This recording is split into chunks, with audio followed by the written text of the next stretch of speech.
kalokohan 'to, no, 'di ba? Yung NBI nagreklamo, saan? Sa DOJ. Eh, kay kanino ba yang control yang DOJ?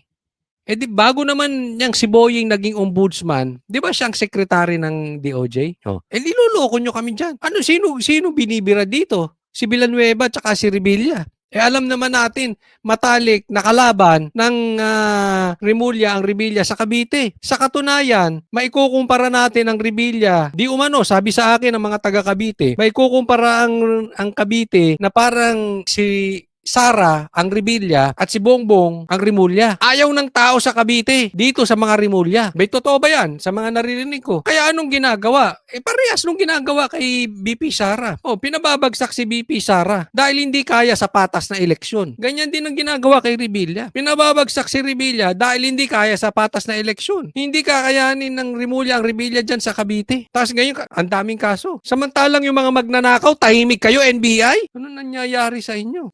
Sa bagay, hawak ng DOJ dati ni Boying. Nudge Catalyst Builders Inc.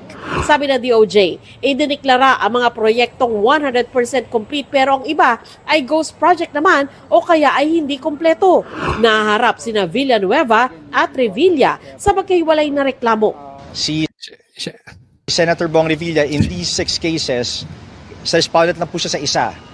Okay, tapos si Senator Joel Villanueva is also respondent in another case in one of the 6 cases.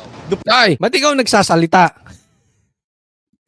Salita ka na sa... Hindi, ano yan, tagapagsalita yan eh.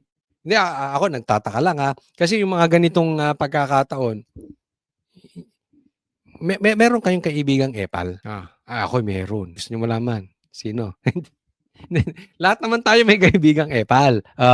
Lahat tayo may kaibigang epal, 'di ba? Pero yung may pagkakataon umepal na nahimik, nakakapagtaka. Parang nakajeta. Hindi nagsasalita, 'di ba?